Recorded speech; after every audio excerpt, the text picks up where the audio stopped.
he loves you. That's the most dangerous thing. I won't let this situation go bad. Nothing is okay without you. Yes. Yes, man, I've been thinking about this sit-down conversation with our good friend Penn. Penn Badgley is here, ladies and gentlemen. And Hello. he's been here for a number of reasons. You know, we love what he stands for here on Sway in the Morning. He's a big supporter of the Black Lives Matter movement and went out on a limb, endorsed President Barack Obama years ago. Big supporter of the LGBTQX community. Hello. Spirituality, social justice. Man, the list really goes on. I mean, the list goes on. I'm not even naming your movies yet. You know what I mean? I first fell in love with him doing Gossip Girl. Sway. I said fell in love. I fell in love with this dude, man. That was one of my favorite shows ever. But then, you know, back in the day, John Tucker Must Die. He's done a whole lot of different type of shows and taken on a lot of different kind of characters. But if you have not yet watched You on Netflix, then I don't think you really know who Penn is capable of becoming. Sincerely. I watched it when it was on Lifetime, I believe. Was it on Lifetime? Yes. It was, yeah. It was on Lifetime, and then went to Netflix, and it's a really strange story that we're going to unravel today about somebody I think is a serial killer. Is that safe to say, Penn? Yeah, that's the safest thing we can say. Yes. Okay. In short. Yeah. He goes by the name of Joe Goldberg, but he goes by many names. He does. Yes, Will Bettelheim. It seems to change every season as he acquires a new quest. It's a strange one, but I watched both seasons front to back. He's here with us to talk about it. You available on Netflix. Please welcome Penn Badgley back to the show. Hey. Again, thank you. Thanks for having me. Yeah, Penn, man. Yeah, man. I look at you differently. Like when remember. I do remember. I'm looking at you differently too, because while Sway was describing all the sinister stuff, you just kept smiling and smiling, like yeah. Like Well, I mean, because that's a funny thing about this show is I think what I'm known for. This takes it and it sort of uses that and it turns it on its head a little bit. You know, it uses it almost as a weapon to the viewer. It does. No, Yeah. I mean, definitely. I don't know that this show would make the same exact kind of sense it does if I hadn't come from the sort of projects I come from.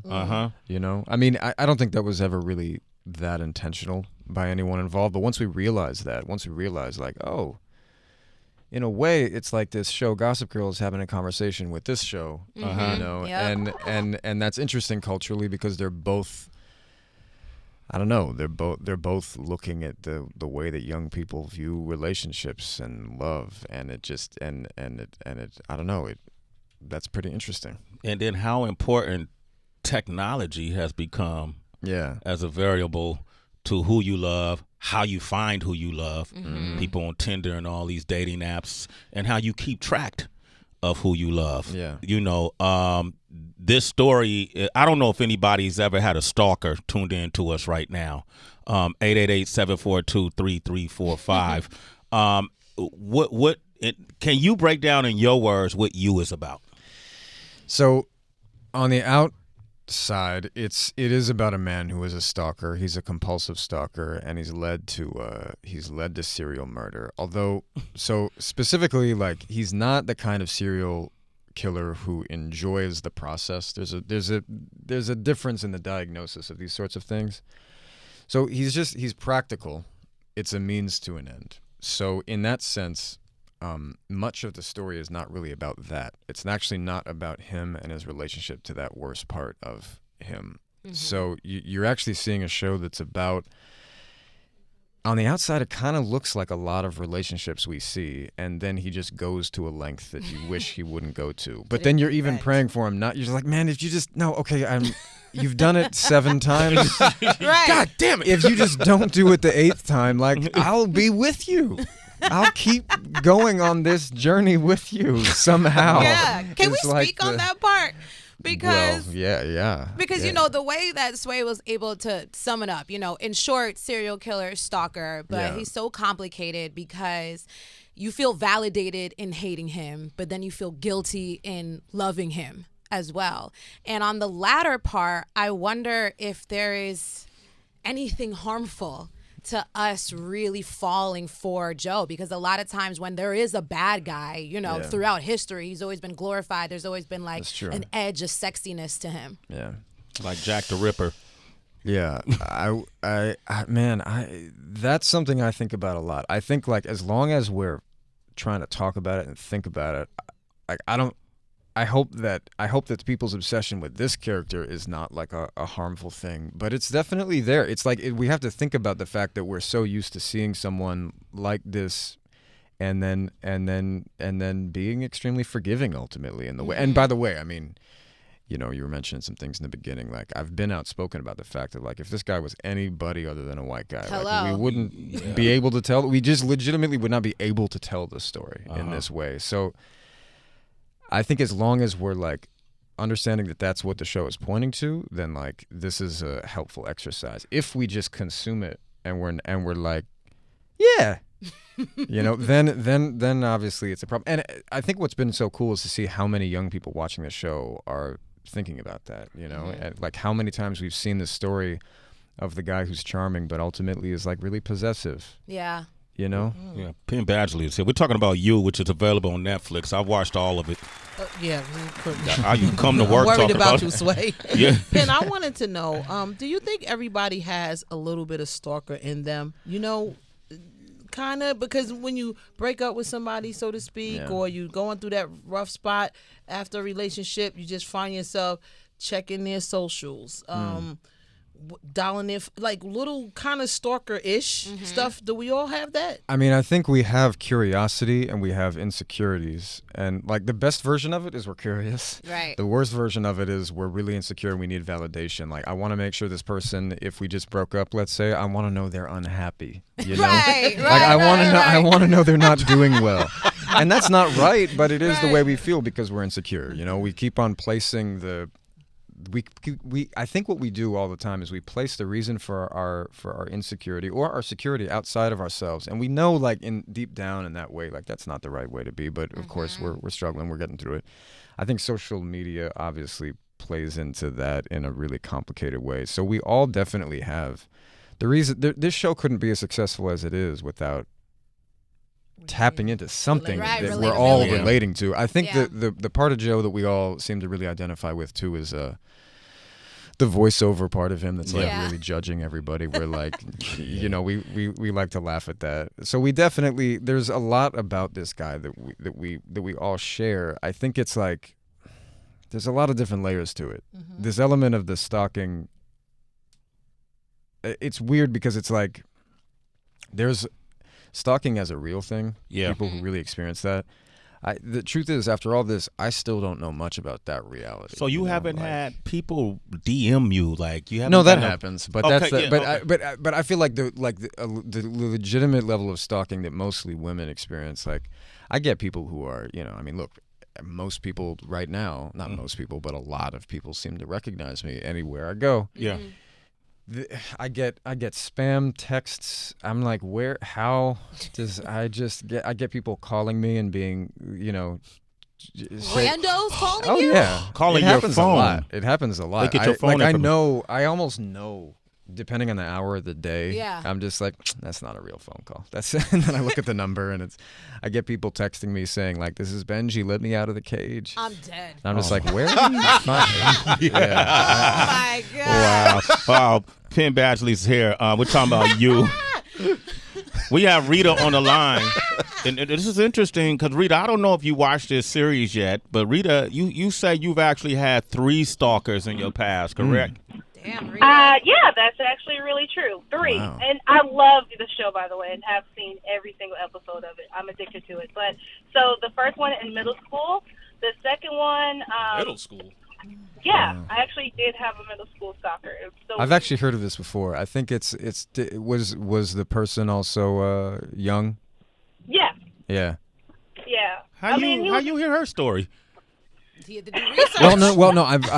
I've heard of the okay. phenomenon. I think with young people, they don't quite true? understand how serious it is. Yeah, you know it is serious at the time. Exactly. I mean, and because we were fairly young, like at first I thought it was just a coincidence that like he would pop up in the hallway because and it's a very, very big school, so.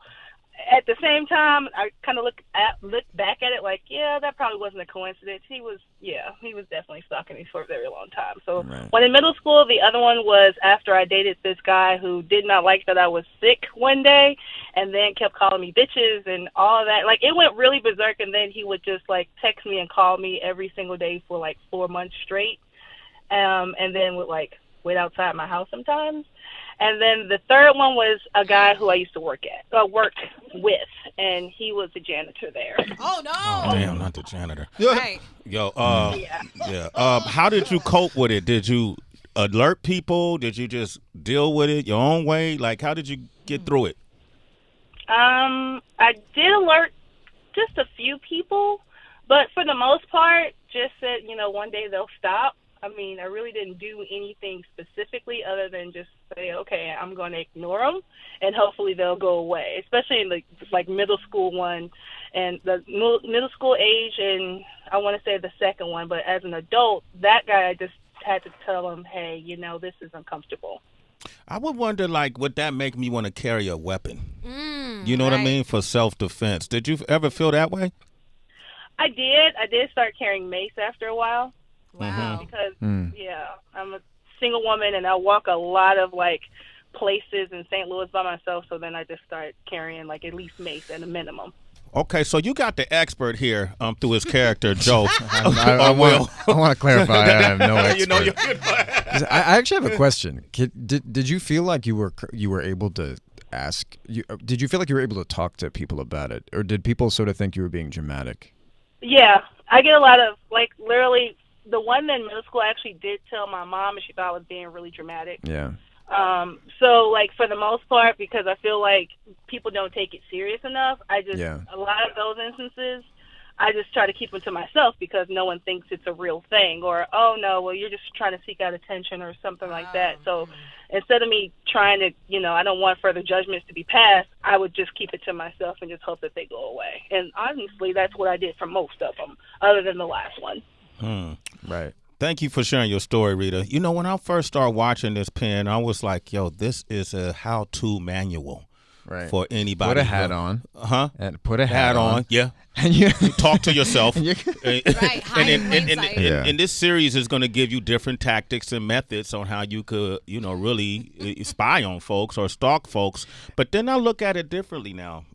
Now I see it as enlightening, like how far people go. I didn't realize how far people are willing to go to stalk someone if they're obsessed with them and with their will. The extreme parts, I don't think that. All the extreme, the murder and all that stuff, not necessarily, but people do monitor your every movement. I carry cash now because I don't want to use debit cards or credit cards, so I could be tracked down to my every movement. I bet you that's not enough, man. It ain't, bro. I mean, aren't you on the radio every morning? Yeah, okay. Meet me here on Friday night. It's just for my own comfort, dog. I don't think I it's, understand. you know what I mean? I don't think it works, but I also think somebody like Rita could watch this show and go, wow, maybe I'm not tripping. Maybe I'm not exaggerating. Well, something that I think of is this idea that we're learning better and better how to listen to women and to each other, because it's not it's something that these different aggressions, these different forms of violence that different types of people experience for different reasons. It's I hopefully we're learning to listen to each other more and understand that it's not dramatic. There's obviously this pattern where young men seem to really believe that they're owed a form of attention that they feel they're not getting because of this. And by the way, I want to say that it's not. I don't think it's intrinsic in men. I actually think it's because of the stories we're told by the media we've consumed over our lives. Yeah. You know what I mean? And that's you can't, in any culture, you can't escape it. You actually can't escape it. We grew up just eating and breathing and sleeping this stuff. So it's. I actually want to, in a way, in the right context, be merciful with young men as well, and be like, look, I'm not saying it in any way that this is some intrinsic bad quality or evil in men. I actually think it's a response to the way that we're trained. And so, young men, they think that they're owed a certain kind of attention that they don't get because it's a fantasy. And women believe they have to kind of give it, young women, in a way that's also a fantasy. Yeah.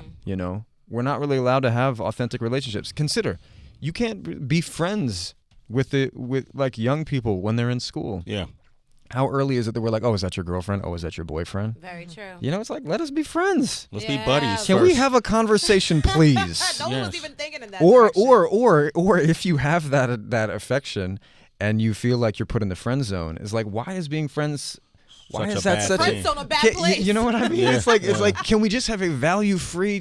Can I be myself, please? That's a matured married man Right. conversation right here, Penn. I appreciate where you're going with that, but dudes like him are on the opposite side of the spectrum. Can't be friends. Yeah. Okay. Amber's on the line. You're dead to me. You just tell them about your show, Wonder. Amber. Good morning, Amber. How are you? Good morning, guys. How you doing today? I had to call in. I listen to your guys' show every morning. Thank you. I had this when I was in high school. I was friends with this girl, and then she told me that she was in love with me. So I was kind of like, okay. And then it got to the point where she would come to my house and speak to my parents. She went to my job a few times. She tried to get an interview at my job, to work there with me. It was very, very obsessive. I would see her car in random places. I was like, is she following me? It was very intense. How'd you shake her? I did not shank her at all. Shake, not shank. Not shank. I said, what kind of prison jargon you? Shank her? What? You been behind bars, Amber? No. Okay, criminal. I moved. I ended up moving because it got so overwhelming. I was like, I just need a fresh start. I need to go somewhere, be by the beach. So I ended up moving down south to Miami. But yeah, that was definitely an experience. I'm like, don't tell them where you live.